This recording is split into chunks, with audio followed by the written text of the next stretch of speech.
इस फिल्म की कहानी एक शादीशुदा फूड डिलीवरी बॉय की है जिसका अफेयर शहर के सबसे बड़े गैंगस्टर की गर्लफ्रेंड के साथ चल रहा होता है। पर क्या होता है जब ये रिश्ता क्या कहलाता है के बारे में उस गैंगस्टर को पता चल जाता है। आइए जानते हैं। इस फिल्म का नाम है सिक्लो, जिसे देखने के बाद आज आप सबको बहुत कुछ सीखने को मिलेगा।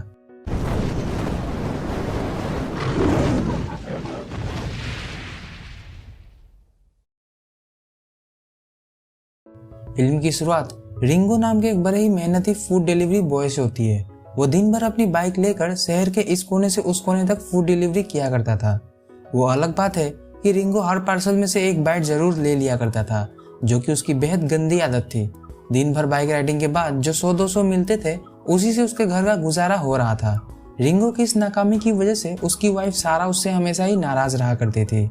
एक दिन जब रिंगो दोपहर में खाना खाने के लिए अपने घर पहुंचता है तब सारा उस पर बरस पड़ती है। वो कहती है कि अगर मैं प्रेग्नेंट नहीं होती तो कब का तुम्हें छोड़कर चली गई होती। तो इस पर रिंगो कहता है कि आज मेरे दोस्त जॉर्ज ने मुझे एक कंपनी में बुलाया है, सुना है कि वहाँ पर ज़्यादा इंसेंटिव मिलता है। सारा कहती है कि तुम कब तक ये फूड डिलीवरी का काम करते रहोगे, खुद का बिजनेस कब करोगे। रिंगो कहता है कि बिजनेस करने के लिए रोकड़ा चाहिए और वो मेरे पास है नहीं। यह कहने के बाद रिंगो सारा को एक चुम्मी देकर घपाघप करके वहाँ से निकल जाता है। उधर जॉर्जी सिक्लो नाम की एक फूड डिलीवरी कंपनी में रिंगो के आने का ही इंतजार कर रहा था। जॉर्जी की नौकरी लग गई थी उस कंपनी में और अब बारी रिंगो की थी। रिंगो को इंटरव्यू देने के लिए एक कमरे में बुलाया जाता है जहाँ एक लेडी बैठी हुई थी। इससे पहले कि हम उस लेडी का फेस या अंदर कौन सी इंटरव्यू हुई यह देख पाते, हरामी डायरेक्टर सीन कट कर देता है। अगले सीन में हम जॉर्जी और रिंगो को ऑफिस के बाहर देखते हैं। जॉर्ज रिंगो से पूछता है कि नौकरी मिली या नहीं, इस तरह मुंह क्यों लटकाया हुआ है। रिंगो जॉर्ज की किसी भी बात का जवाब नहीं देता है और अपने बैग से एक टी शर्ट निकालकर जॉर्ज के सामने रख देता है, जिसका सीधा सीधा मतलब यही था कि रिंगो को भी उस नई कंपनी में जॉब मिल गई थी। क्योंकि अब रिंगो को नई जॉब मिली थी इसलिए जॉर्ज पार्टी शार्टी की डिमांड करने लगता है। तब रिंगो कहता है कि ठीक है, आज थारा भाई पार्टी देगा। दोनों अपने पुराने ऑफिस डिजाइन मारने के लिए पहुंचते हैं, जहाँ ऑफिस के बाहर कई सारे डिलीवरी बॉय ऑर्डर आने का इंतजार कर रहे थे। उन्हीं में से एक डिलीवरी बॉय खड़े खड़े रो रहा था क्योंकि सिर्फ 2 मिनट लेट होने की वजह से कस्टमर ने पार्सल लेने से मना कर दिया था और अब उस पार्सल के पैसे उस डिलीवरी बॉय को भरने थे। वो रिंगो से कहता है कि भाई मैं दिन भर मेहनत करके 300 रुपये ही कमा पाता हूँ और इस पार्सल के बदले में मुझे 3000 रुपये पेनल्टी भरने होंगे, जबकि इसमें मेरी कोई गलती नहीं थी। ये सुनकर पास ही में खड़ा एक दूसरा डिलीवरी बॉय कहता है कि मैंने तो इस गधे के बच्चे को मना किया था इस ऑर्डर को एक्सेप्ट करने से, लेकिन इसे तो पैसे कमाने की भूख थी, अब हिलाओ बैठ के। रिंगो कहता है कि मैं तो अभी पार्टी शार्टी करने के लिए रेस्टोरेंट ही जा रहा था, एक काम करो तुम मुझे ये सारा खाना बेच दो और तुम्हें उसके बदले पैसे दे देता हूँ, तुम भी खुश मैं भी खुश। फिर सभी मिलकर लेग पीस खाने में लग जाते हैं। एक रात रिंगो शहर के सबसे बड़े चर्च के मालिक गुरो के घर पर डिलीवरी के लिए जाता है। वहाँ की चकाचौंध देखकर रिंगो की दोनों आंखें चौंधिया जाती है। तभी गुरो का बॉडीगार्ड रॉकी पार्सल लेने के लिए बाहर आता है। रॉकी को पार्सल देने के बाद रिंगो एक तस्वीर लेने के लिए कहता है ताकि एक प्रूफ उसके पास रहे कि उसने गुरो के बॉडीगार्ड को पार्सल दे दिया था। पर रॉकी रिंगो के कान के नीचे 2 थप्पड़ लगाकर उसे वहां से भगा देता है। इधर गुरो अपनी वाइफ अमांडा के साथ दबाकर घपाघप करने में बिजी था और दूसरी तरफ उसके सारे गेस्ट उसके बर्थडे पार्टी पे उसके आने का इंतजार कर रहे थे। आज गुरो पूरे मूड में था पर जल्दी ही उसका शीघ्र पतन हो जाता है और वो तैयार होकर नीचे आ जाता है जहाँ सभी गेस्ट की खड़े खड़े टांग में दर्द होने लगी थी। गुरो आता है और एक भाषण के साथ पार्टी शुरू करने की घोषणा कर देता है। उसकी माँ मार्टिना भी वहाँ मौजूद थी, लेकिन गुरो के फादर कहीं नजर नहीं आ रहे थे। तभी कैमरामैन कैमरा को दूसरे कमरे की तरफ घुमाता है जहाँ हम देख पाते हैं कि एक मेड गुरो के फादर का लेमन चूसने में लगी हुई थी। आपको बता दो कि गुरो के फादर अपने जमाने के पाब्लो एस्कोबार रह चुके थे और उनके बाद अब गुरो उनके बिजनेस को संभाल रहा था। दिन के उजाले में तो गुरो सभी के सामने एक संत की तरह बिहेव करता था, पर रात होते ही उसके काले काम शुरू हो जाते थे, जैसे कि ड्रग ट्रैफिकिंग, मर्डर, एक्सटॉर्शन, लूट मार, सब कुछ। पुलिस, पॉलिटिशियन, जज और यहाँ तक कि प्रेसिडेंट भी गुरो की जेब में थे। अगले दिन एक लेडी की कार एक आदमी की फॉर्च्यूनर से टकरा जाती है, जिसके बदले में वो आदमी उस लेडी को काफी खरी खोटी सुनाने लगता है। तभी वहाँ रास्ते में मौजूद रिंगो अपनी बाइक से उतरता है और उस ड्राइवर को एक पंच मार देता है। इससे पहले कि वो ड्राइवर कुछ और कर पाता, गुरो के बॉडीगार्ड वहाँ आ जाते हैं और उनके हाथों में बंदूक देखकर उस ड्राइवर की फट के हाथ में आ जाती है और वो वहाँ से चला जाता है।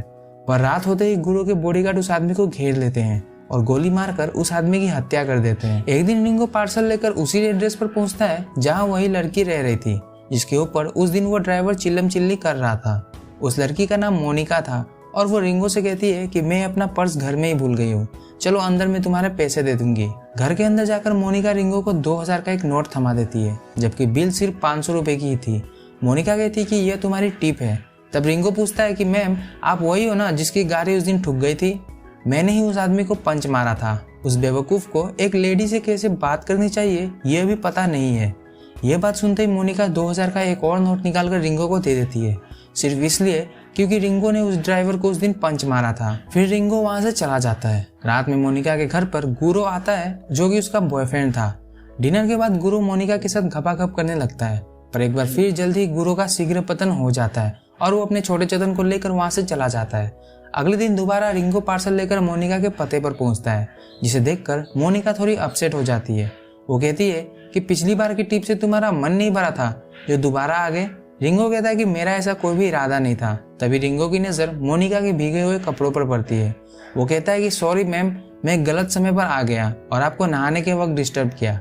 तब मोनिका कहती है कि मैं नहा नहीं रही थी, मेरे किचन का पाइप टूट गया है, उसी को ठीक कर रही थी। तब रिंगो कहता है कि मैम मुझे पाइप ठीक करना आता है, क्या मैं आपकी मदद कर सकता हूँ? अब क्योंकि पाइप मिस्त्री को आने में 3 घंटे लगने वाले थे, इसलिए मोनिका रिंगो को घर के अंदर ले जाती है। रिंगो कुछ ही देर में किचन की पाइप को ठीक करने में कामयाब हो जाता है। फिर मोनिका अपने कपड़े चेंज करने चली जाती है, जिसे चेंज करते हुए चुपके से रिंगो देख लेता है। फिर दोनों कॉफी पीते हुए बातें करने लगते हैं। मोनिका पूछती है कि तुम दिन भर में कितना कमा लेते हो? रिंगो कहता है कि यही 400-500, और अगर आपके जैसा कोई टिप देने वाला मिल गया तो 1000 भी हो जाता है। तब मोनिका कहती है कि मैं आज तुम्हें 5000 रुपये दूंगी और तुम आज और कोई भी डिलीवरी मत करना, तुम सिर्फ मेरे साथ आज यहाँ रहो और मुझे कंपनी दो, मैं अकेले के लिए काफ़ी बोर हो जाती हूँ। फिर दोनों अपने पास्ट के बारे में बातें करने लगते हैं। रिंगो बताता है कि वो पहले TCS में सॉफ्टवेयर इंजीनियर की नौकरी कर रहा था, पर लॉकडाउन की वजह से उसके HR ने उसे नौकरी से निकाल दिया और अब उसे फूड डिलीवरी बॉय की नौकरी करनी पड़ रही है। रिंगो यह भी बताता है कि उसकी एक वाइफ है, जिसके साथ उसकी शादी नहीं हुई है, पर वो प्रेग्नेंट है, क्योंकि बरसात की उस रात को वो दोनों कुछ ज्यादा ही जोश में आ गए थे। अब मोनिका अपने बारे में बताती है। वो कहती है कि मैं एक ब्यूटी क्वीन थी और एक दिन रैम वॉक के दौरान गुरु की नज़र मुझ पर पड़ गई, जिसके बाद उसके आदमियों ने मेरी माँ को पैसे देकर मुझे अपने यहाँ बुलवा लिया। मैं अपनी मर्जी से यहाँ नहीं आई हूँ, बल्कि मुझे मजबूरन ये सब करना पड़ रहा है। रात में रिंगो अपने घर चला जाता है और अगले ही सीन में हम गुरु को मोनिका की पिटाई करते हुए देखते हैं। दरअसल गुरु के आदमी हर वक्त मोनिका पर नजर रखा करते थे और उन्हीं में से एक ने गुरु को बताया था कि मोनिका का चक्कर किसी डिलीवरी बॉय के साथ चल रहा है। गुरु मोनिका को इतना मारता है कि वो बेहोश हो जाती है। गुरु की यह देखकर फट जाती है।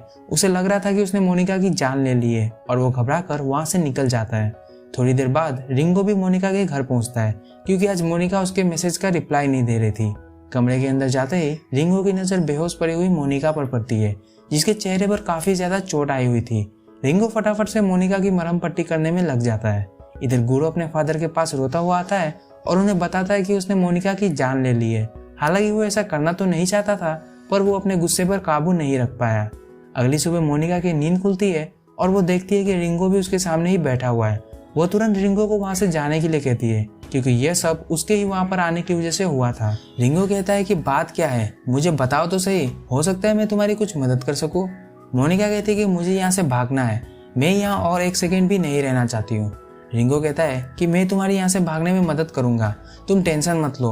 और फिर मोनिका रिंगो को सबसे बड़ी टिप देती है, मतलब दोनों घपाघप करते हैं।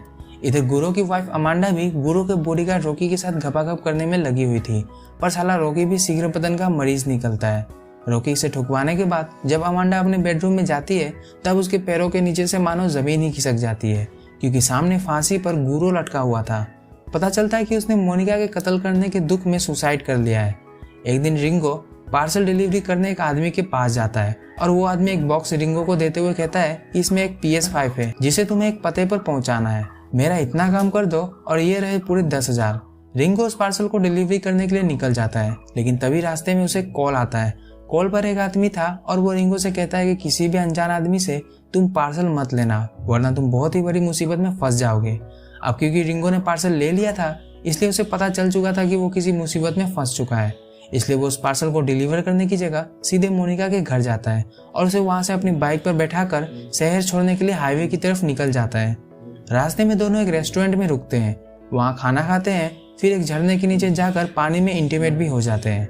तभी मोनिका को उसकी माँ का फोन आता है, पर लाइन पर उसकी माँ की जगह गुरु का बाप था, जिसने मोनिका की माँ को किडनैप करके रखा हुआ था। वो मोनिका से कहता है कि तुम जल्दी उस डिलीवरी बॉय को लेकर यहाँ पर आओ, वरना तुम्हारी माँ की खैर नहीं।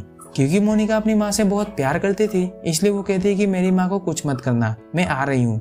फिर जैसे ही मोनिका रिंगो की तरफ घूमती है, वैसे ही रिंगो पत्थर मारकर मोनिका को बेहोश कर देता है। होश आने पर मोनिका खुद को एक पोल से बंधा हुआ पाती है और उसके सामने गुरु की माँ मार्टिना और रिंगो दोनों खड़े थे। मार्टिना बताती है कि रिंगो उसके लिए ही काम करता है और उस दिन रिंगो का इंटरव्यू मार्टिना ने ही लिया था। दरअसल रिंगो की माँ मार्टिना के घर पर मेड की नौकरी किया करती थी, जिसका रेप एक दिन मार्टिना के हस्बैंड यानी कि गुरु के बाप ने कर दिया था। और इनडायरेक्टली ही सही, लेकिन रिंगो भी गुरु का सौतेला भाई ही था। मार्टिना ने रिंगो से वादा किया था कि मोनिका और गुरु के बाप को रास्ते से हटाने के बाद वो आधी जायदाद रिंगो के नाम कर देगी, और इसी वजह से रिंगो मोनिका के करीब आने का नाटक कर रहा था। जब मोनिका को यह बात पता चलती है, तब उसे बहुत दुख होता है। वो रिंगो से कहती है कि तुमने तो मुझे मारने का प्रोग्राम बना ही लिया है, मैं अब सिर्फ अपनी माँ को गुड बाय कहना चाहती हूँ। रिंगो कहता है कि ठीक है, और वो मोनिका को उसका फोन दे देता है। तभी मोनिका उसके और रिंगो का इंटीमेट वीडियो रिंगो की वाइफ सारा को भेज देती है, जिससे गुस्सा होकर रिंगो गोली मारकर मोनिका की हत्या कर देता है।